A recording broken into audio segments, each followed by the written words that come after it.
Hi, it's Gwyn and welcome back to the channel, where we're looking to dive deep into the world of the Beatles, but also into their solo careers too, and to see what they had to offer. Today, we're taking a close look at an album that often flies under the radar, George Harrison's 1979 self-titled album. This isn't All Things Must Pass, it's not Cloud 9, but it is a fascinating entry in George's catalogue, both musically and personally. So sit back, relax, and let's explore George Harrison, the album, and why this is a forgotten masterpiece.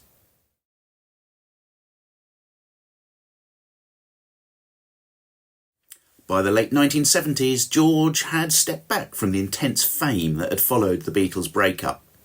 He'd released several solo albums by this point: All Things Must Pass, Living in the Material World, Dark Horse, Extra Texture, and 33 1/3. Now, 33 1/3, which was released in 1976, was seen as somewhat of a return to form. It was smooth, soulful, and very accessible. But by 1979, George was in a completely different place.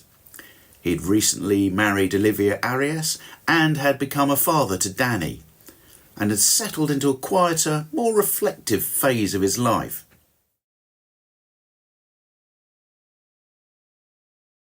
In 1979, the music scene was in a bit of a state of flux, particularly in the UK.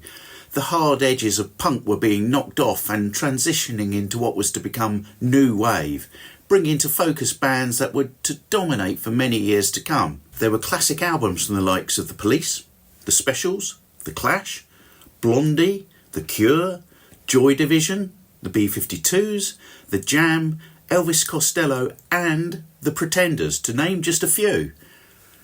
But very much at odds to this was a gentler, polished, song-driven offering highlighting the contentment and personal enlightenment that was the self-titled album by George Harrison. Now, I remember very distinctly as a 13-year-old thumbing through LPs in the record department of W.H. Smith's in Walton-on-Thames and hearing on repeat the single of the week, which was Blow Away. It grabbed me then and left a lasting impression on me, and is still one of my very favourite George Harrison songs. Contentment is written all over this album. George Harrison isn't the sound of a man searching, it's the sound of someone who's found something, someone who's comfortable in his own skin. And that comfort results in a warm, polished and intimate set of songs. But let's break it down, track by track.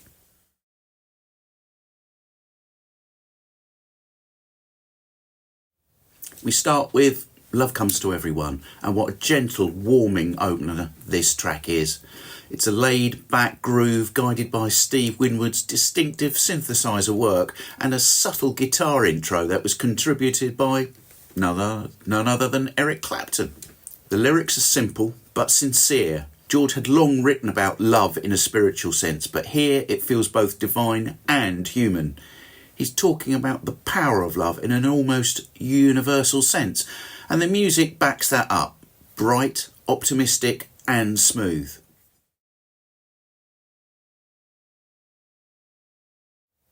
Not Guilty.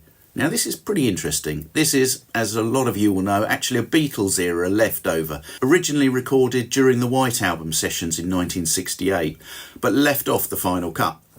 The Beatles version was much harder, biting, abrasive, and here George softens it completely. The anger is gone. Instead, it feels like George has made peace with the past. It's almost like he's saying, hey, I've let it go. Have you? It's a perfect example of how time has mellowed George and how he used this album to reflect, not retaliate.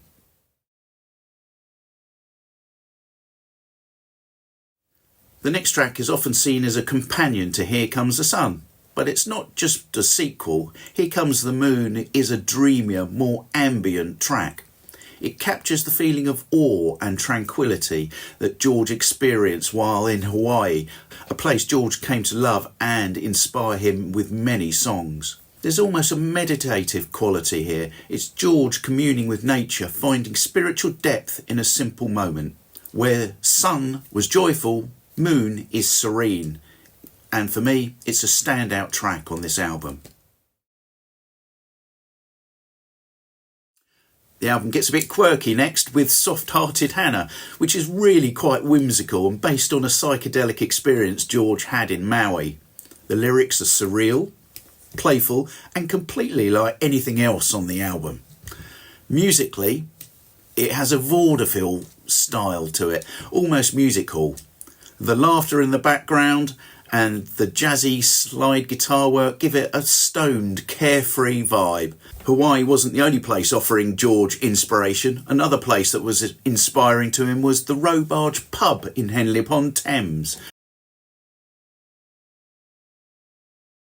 And that contributed voices and background noises to this track. Now we get to the album's biggest hit, Blow Away. This song is pure optimism, inspired by a moment of frustration that George turned around with a simple shift in mindset. Blow Away is a catchy, heartfelt and universally appealing song. This was George at his most accessible and fans responded. The track hit the top 20 in the US and remains very much a fan favourite. It's also proof that George didn't need spiritual gravitas or deep metaphor to make a good pop song. Sometimes simplicity wins. But despite my enthusiasm for the track, however, the single only reached a very modest placing in the UK.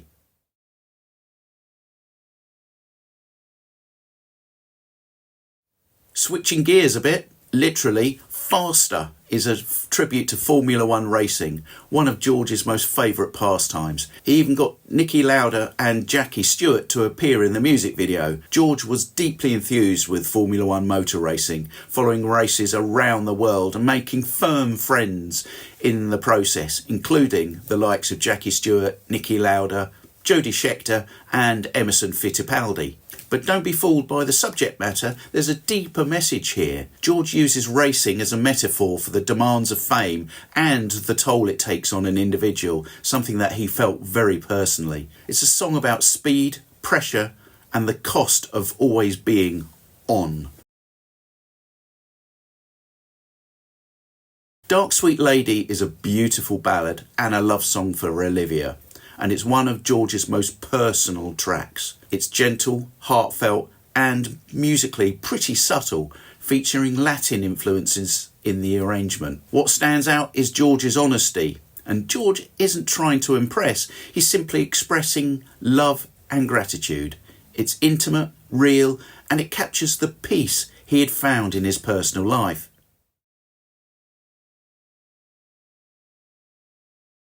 Your Love Is Forever is a deep cut and one of George's most beautiful compositions.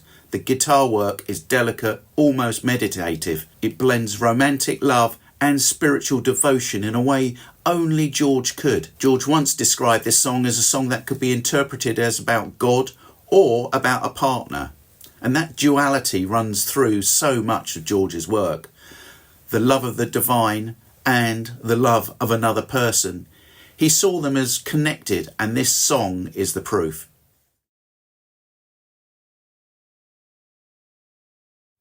Another tropical tinge track is Soft Touch, which was also written in Hawaii.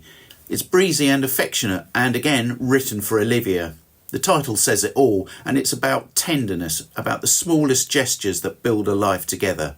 There's not much complexity here musically, but that's the point. It's light and sincere, and in the context of the album, it adds to the sense of peace that George was clearly living in.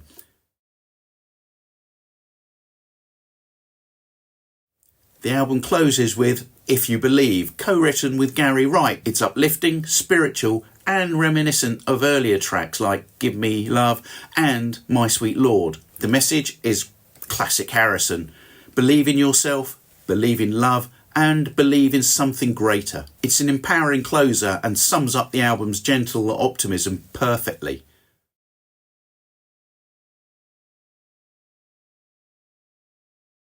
So, how was the album received? Well, critically it was warmly reviewed, though not really hailed as a masterpiece at the time. Commercially, it performed fairly modestly. It reached number 14 in the US, but it didn't make much of a dent in the UK charts at all. But here's the thing, the album isn't trying to shout. It's not designed to be a blockbuster. It's George Harrison, the man, not the ex-Beatle, letting you into his world for 40 minutes. No major statements, just sincerity. It's really easy to overlook albums like this, especially when you're competing with the likes of All Things Must Pass. But in its own way, George Harrison is just as revealing. It shows what happens when an artist finds peace and doesn't need to prove anything. This is truly a sublime piece of work, and in my view, one of George's very best albums.